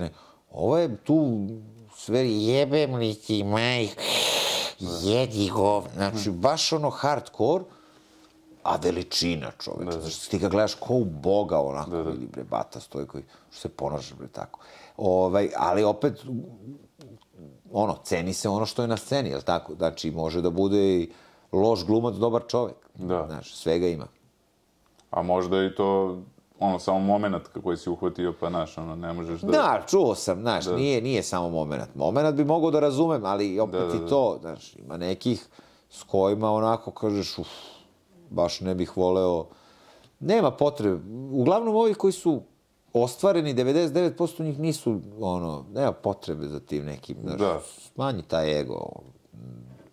Znaš, to je dobro ako ti ego služi kao neki motor da nešto postigneš, ali da te tu nešto juriš, neki status, nešto. Zato to mi je smetalo, generalno, pozorište je divna stvar i ja volim pozorište, ali malo mi je to zasmetalo da kao tu više se bavimo nekim statusom u nekoj zgradi od 1000 kvadrata nego što je neko eksperimentisanje, neka umetnost, nešto, nemam pojma. Ja sam sebe našao u stand-upu, pa to je to za mene. Bitno da si se pronašao. To je bitno, da radiš nešto što voliš. A reci mi o jednoj, da kažemo, specifičnoj pojavi, a to je Andy Kaufman. Šta misliš o njemu, test? Za njega se nije znalo kad je ozbiljan, a kad je nastupa, je li tako? To je... Pa da, bilo je još komičara sličnih. Ja nisam, recimo, ljubitelj takvog pristupa. Imam i genijalnih stvari kod Andy Kaufmana, ali imam i ne baš tako genijalnih. Je li on bio prvi koji je to radio ili je na taj način? To je, da, verovatno prvi kome je to uspelo da digne na neki nivo. Znaš, razni su probali, to je malo... Više mi onaj film Man on the Moon o njemu zanimljiv nego sam njegova ta priča. Ne znam, nisam fan neki, ali kažem, sve to treba da postoji. Znaš, da neko vidi, pa će nekome biti inspiracija za nešto još bolje, nešto što će se meni svideti više možda, ali okej mi je, svi kao genije. Sad, da li je to genije, može to da bude jednostavnije, ja volim jednostavniji humor možda. Pa eto, ja sad razmišljam nešto, kad se vraćamo kao u prošlost, gde bi bili početci. Možemo tražimo početke i od Aristofana pa na ovamo, ali možda su početci Charlie Chaplin, ne znam, Buster Keaton, ne znam. Charlie Chaplin baš nije početak stand-upa jer on ništa nije pričao. Ne mislim za stand-up, nego komediju uopšte. Komedija postoji od kad je verovatno čovek. Ali ovo što je zabeleženo, što znamo da je, koji su prvi neki... O tome razmišljamo, gde su tu početci. Ima, od stare Grčke imaš zapise, svakako za komediju. Sad to se razvijalo. To je ovo što danas, kao imam, naravno komedija se i menja. Menjala se, znaš, kad pogledaš nešto što je, kako se zove onaj Dave Allen, onaj Tri prsta, je li tako? Tu ima dobrih, odličnih momenata, ali ti sad to kad gledaš, on priča 5 minuta da bi došao do jednog punchline-a. To danas ne bi prošlo nigde. Nema ljudi strpljenja. Nema ljudi strpljenja, ubrzalo se sve, ove nove generacije imaju ove društvene mreže i to se sadržaj smenjuje u milisekundi i njima je problem da ovaj život isprate, jer kao sve je presporo. Pa i pesmu van refrena, teško. Da, to daj mi što kraće, 10 sekundi i to, idemo šalta i dalje. Tako da malo to kako se sve ubrzalo, niko nema vremena da sad stane, sasluša, natenane. Ko zna da će dogurati do ovog dela, sad pričamo. Danas napustili su naš današnji gost je, znaš, tako da, ako su i pustili, šalim se, ne, dobro, vidi, to sad ti ne možeš ugoditi ljudima, da, šalim se, digo sam ruke od toga, znaš. Ma ima i puno sadržaja, znaš, ne bi ja tu nešto previše ni osuđivao ljude, to je sad haotično, to sad, samo te bombarduju sa svih strana, i podcasta ima milion, tako da... Ti trčiš svoju traku, znaš, to najgore da se upoređuješ sa drugima, nema potrebe za tim. Tako je. Ti svoje iskustvo si došao da, kako ti možeš, pa jebi ga, ovaj može, kako ne znam, Miloš Biković igra glavne uloge, pa ja ne igram glavne uloge, ja nisam, prosto njega je put odveo tamo, njegov talenat u ovo, mene odveo u ovo, ovog je odveo da svira, znaš, tako da, ima dosta onih koji mi kažu, pa kako ja ne umem da to stand-up? Brate, evo, ja ne umem da igram basket, pa mislim, znaš, vidiš neki pattern u tome. A recimo, ti si bio i muzičar, je li tako? Pa, muzičar, svirao sam perkusiju u reggae bendu 2,5 godine, Smoke and Soul. To mi je da zadovoljim dečačke hirove i nahranim ego, što mi je bilo super. Nisam neki sluhista, imam osjećaj za ritam i to mi je bilo baš zgodno da vidim i kako to izgleda. Svirao sam na 2 Exita, bili smo pregrupa Julian u Marley u SKC-u, svirao sam na Akademiji 2-3 puta, kultno mesto u Beogradu koje danas, ja mislim, više i ne postoji, je li tako, Akademija? Klub Akademija. Pa da.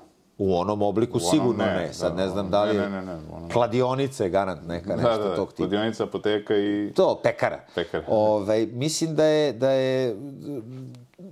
Tu sam shvatio koliko je taj, recimo, tek muzičarski život težak. Ja sam već bio u glumačkom svetu i, ne znam, ako igram predstavu, ja dođem u pozorište, sačeka me garderoberka sa opeglanim čistim kostimom, ja se obučem, izlađem, ispričam, to je to.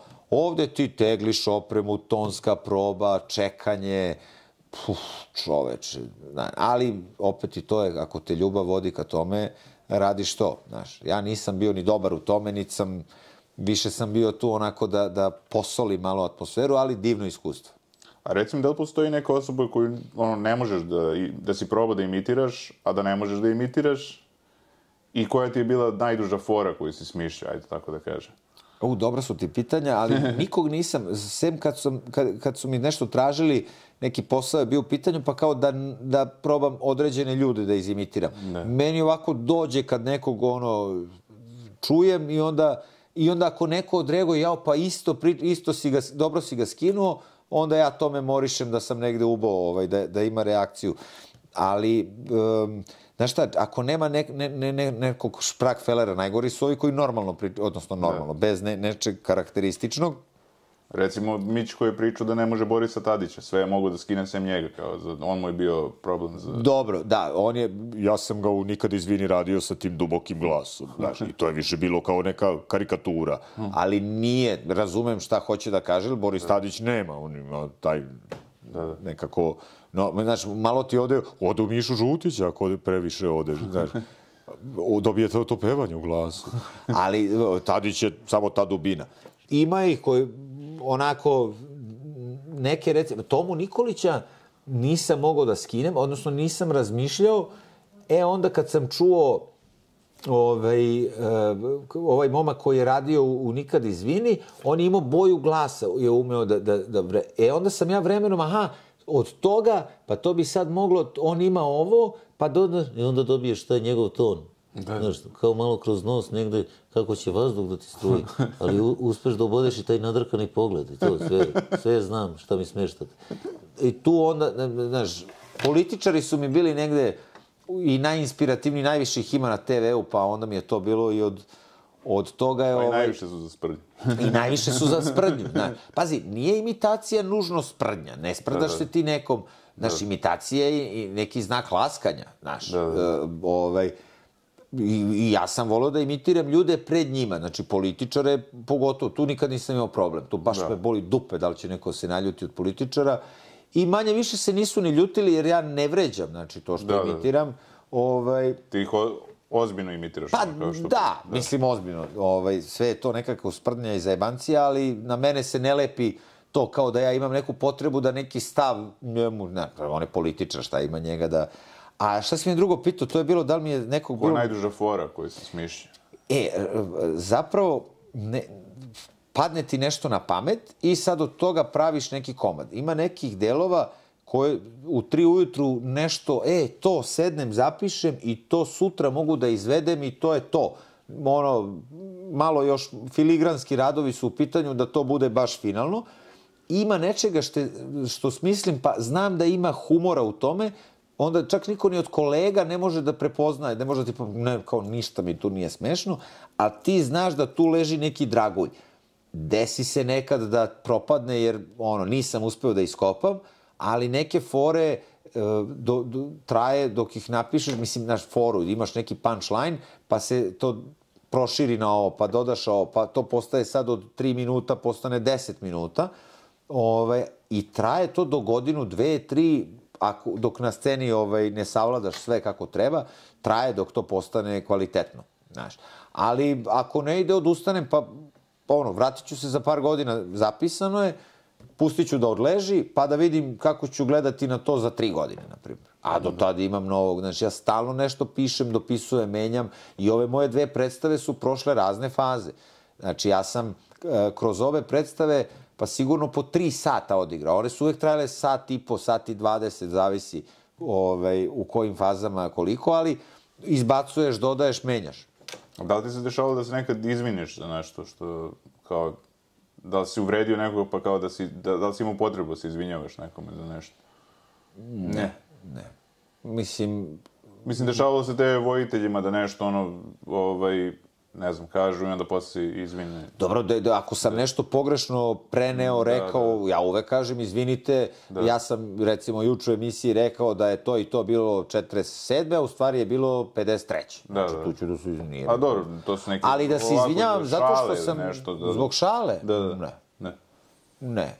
Boli me dupe da se nekom izvinjavam zbog šale. Moje šale nisu uvredljive i nisam bio u prilici, bar ne da se sećam da je to bilo znaš, ako sam negde nešto preterao, odmah shvatim i kažem, ja, izvini, molim te, nisam to naš, ali ne, to kao da sam namenski ispričao neku šalu, pa da sam se pokajao, nema. A evo sad si spomenuo emisiju, koliko ti je to sad, teže ili lakše od ovoga što radiš, ili je drugačije jednostavno? Drugačije svakako, jer posle, evo koliko ja već 26 godina se bavim glumačko-izvođačkim poslom. I nekako sve to vidim kao jedan tok kojim ide. Sad ovo razgibavanje baš onako s neba pa u rebra je palo. Ja nikad nisam zamišljao sebe, ja sam ovaj posao moj volim baš zato što nemam radno vreme i znam da sve što sam radio ima početak i kraj. Ako je serija u pitanju, mi možemo da je snimamo i 3 godine, možda traje ko Igra sudbine 5-10 godina, ali u nekom momentu će morati da bude kraj. Ili će tvog lika da izbace, ili će serija da se ugasi.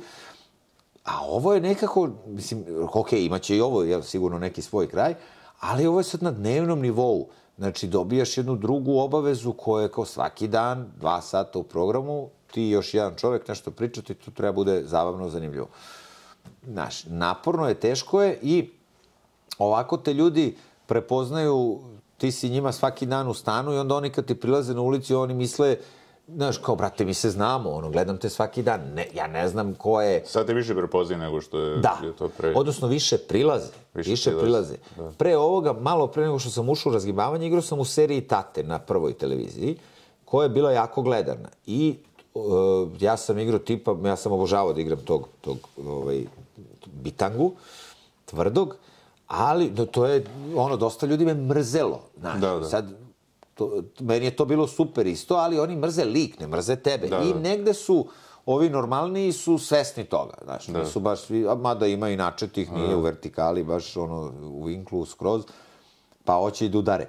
Ali nemaju taj osjećaj. Ovi sad ljudi znaju, jer ja pričam, spominjem kako mi se zove dete, žena, sve informacije i onda ljudi, ja isto, kako ti znaš čoveče, aha, pa da, ja sam rekao u emisiji. Jer ne možeš, izgubi se nekako, to je kao u reality, ovi što ulaze sa planom, eto tako zamišljam, kao, ja ću budem cool. Ti ne možeš da foliraš, ti možeš da dođeš u jednu emisiju i da budeš šarmantan i najbolje što ti možeš, i to je to. Sad već sutra, ako moraš ponovo, ajde, probaćeš opet. Već 5. dana počinješ da probijaš ti ispod te površine. Vi uživo snimate sve, tako? Ide uživo, da. Pa da. Znači, nema tu ono što kažeš, što publika vidi.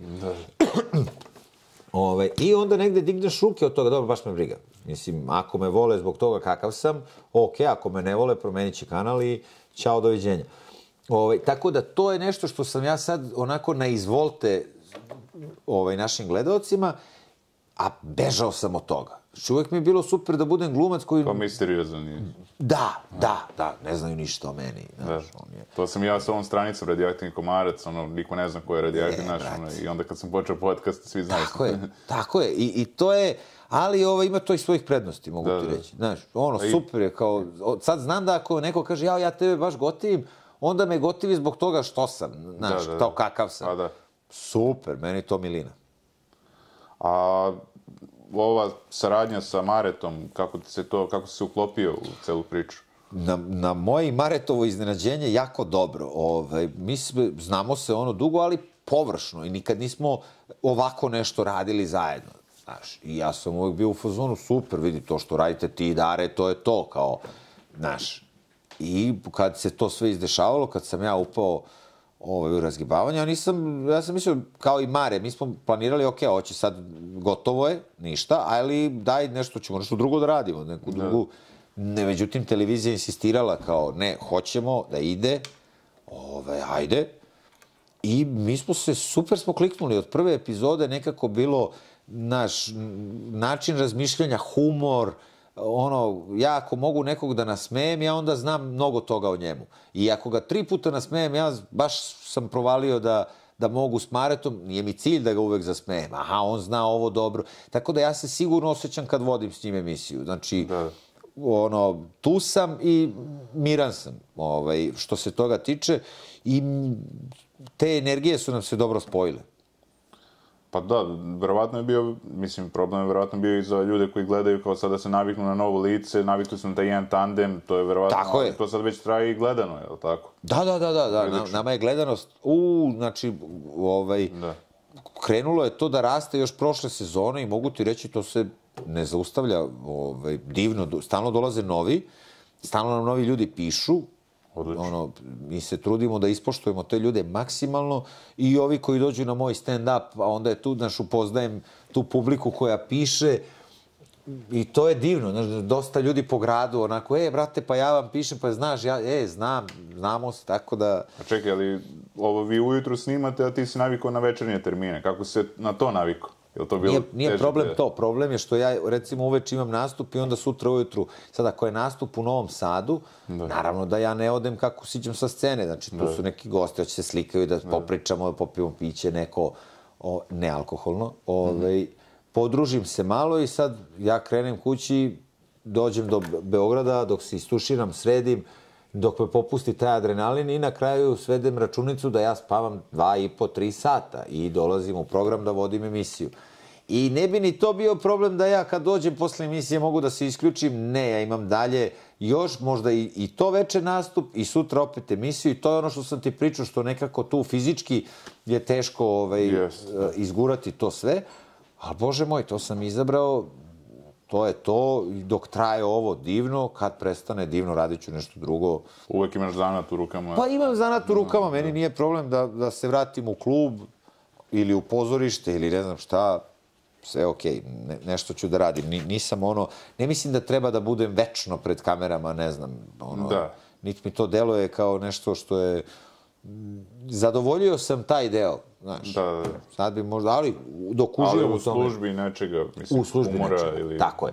Dok uživam u tome što radim, izlazit ću na scenu, kad prestane to da me radi, idem u poljoprivrednike. Ali imaš možda ideju u kom pravcu će se razvijati stand-up u budućnosti, mislim, da li postoje neke nove forme koje će postojati? Mi se čini da mi, polako će roboti sve da zamene, pa i komičare, znaš. Hello, this is stand-up comedian.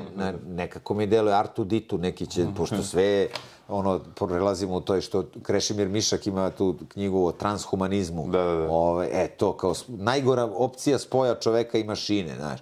I kad mašine počnu da proizvode druge mašine, koji ćemo i mi samo zagađujemo planetu, pravimo đubre, nego pobi govna i pa idemo dalje, znaš. Tako da, moj telefon će gospodariti svetom kad mene ne bude bilo.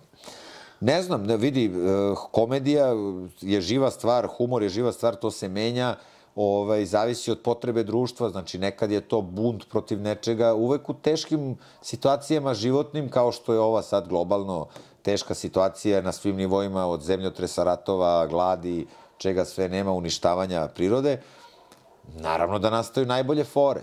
I kao tonemo, ali tonemo sa osmehom. I ne može, kao što neki kažu, humor samo anestezira. Ne može on da anestezira. Ne može. Može više da ti skrene pažnju i da otvori. Ne mora to da bude neki buntovnički humor. Ne.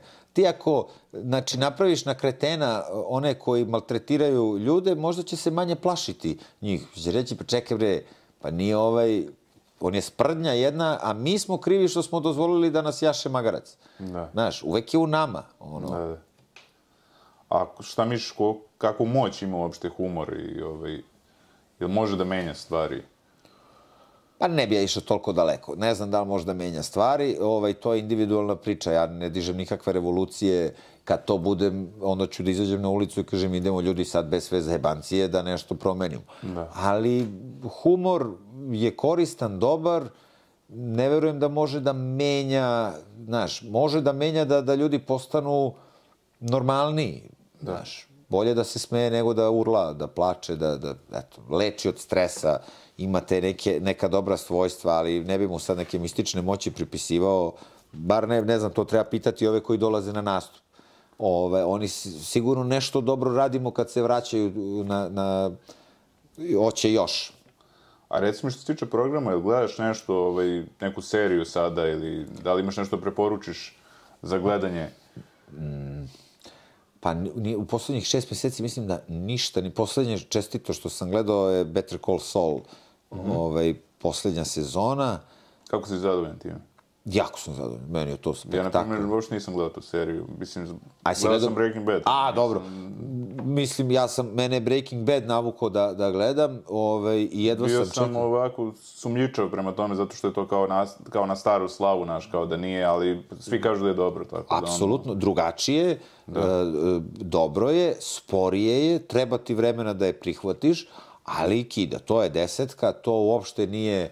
Znači, bio bih presrećan da još jedan spin-off naprave, jer toliko su dobro to uradili, dobro su i završili, sve je kako treba, remek delo. Mislim da se ne laže. Seriju prskaju na kraju, mislim. Da, Game of Thrones, znaš, kao uništiš, gledao si vjerovatno, jel? Ne, ni Game of Thrones. Dobro je. To je bilo sezona za sezon, wow, i onda kao posljednje, ajde, dobro, a sad kad ovu... I završili su kao da je neko došao, deco, ajde, imate još 5 minuta, pokupite te igračke, kreće nova. Baš su ga onako usrali. To je baš serija koju, eto, ajde da kažem od ovih baš najpoznatijih, jedina koju nisam gledao, i čudno je, verovatno ljudima kad kažem nisam gledao, prosto toliko je bilo neki hajp oko toga da sam, odbilo me to, mislim. Dobro, ima i toga, da. Recimo, ja sam tek sad pogledao Peaky Blinders. Da, dobro. Relativno skoro. I meni je to odlična serija. Stvarno, nemam nikakvu zamerku. Ja sam dobra publika, ja volim da, uopšte nisam zameram. Ne gledam uopšte, gledam kad se primim na neku seriju, to je to. O puno podcasta sam pričao o raznim serijama i sad mi je glupo i da se ponavljam. Već sam i govorio koje su dobre i koje, po mom mišljenju sad, da li to... Kažem ti, sa svim ovim obavezama, ja bi baš volio, ja sam bio baš taj tip koji noću sve je mirno, sad lagano pustim, pogledat ćemo jedno 16 epizoda, izbinđujem šta hoćeš. Ali vremenom život te pošalje u drugom pravcu. A što se tiče filmova, imaš neki koji možeš da gledaš 100 puta? Znaš, da se sad vraćam već na povratak u budućnost i to. Što zbog klinca, pa onda mene vrati to u moje detinjstvo. Gunisi... Da, znaš, tako ne. Ali baš, evo, recimo, povratak u budućnost, Indiana Jones, prva 3, dela, odnosno, Sean Connery u 3, je li tako? Ili u drugom, da. Nije. Treći, on je treći. Do tog sam... To je deo kad vade srce i drugi. To je prvi. A to je prvi. Sa onim rudnikom, da. Onaj mali s kačketom, Japanac. Što je sad dobio, ne znam da li si vidio, Zlatnog Globus. Dobio je za onaj film Everything, ne znam kako se zove tačno. Klinec iz Indiana Jonesa, da. I rekao je kao da on do tada nije imao neki ozbiljan angažman. Od tada do sada, znači radio je, ne znam, kao scenograf. I rekao je kao, svi su mislili da je to samo dečački, da sam imao sreće i kao, eto, makar neka potvrda da, eto, imam talenat i tako to. Tako da je bilo baš dirljivo. Pa i onaj klinac što je igrao, kako se zove onaj film sa Hugh Grantom, About the Boy ili tako nešto. I neki film sam gledao, što je meni poznat, to je grupa, neki Dasa, nešto. Ko je ovaj? Daj, odem na IMDb i shvatim, to je klinac onaj, ima 2 metra, brate, gorosta, znaš kakav je, ko Vinčić izgleda. Pa ima ti klinaca koji su posle napravili karijeru, a ima i oni koji nisu ništa uradili, mislim. Većinski nisu ništa, ali imaš, recimo, Christian Bale, mislim, koga sam spomenuo puno, podcasta koji je glumio u Carstvo sunca, mislim... On je počeo kao klinac, ne znam za Christian Bale. Da. On je izabran u Spielbergovom filmu, Spielberga je izabrao među 10.000 dece, baš njega je izabrao i imao je, ne znam, 13 godina, glumi glavnu ulogu u ceo film.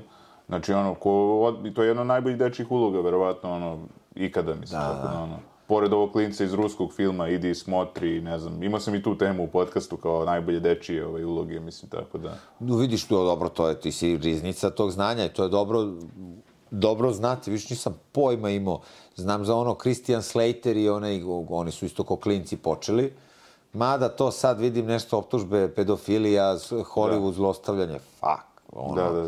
To mi malo deluje, prosto dođe mi milo što nisam uspeo u Hollywoodu. Da. A jeste, zeznuto je bio, mislim, opet trebaju to da budu i roditelji i neki nadzor, ne, mislim, znaš, zeznuto je to za decu, mislim. Raznih roditelja. Da, to jest. Šminkaju decu, šalju na takmičenja. Katastrofa. To ti kažem. Izbor za misa 4 godine, 5, mislim, užas. Baš to.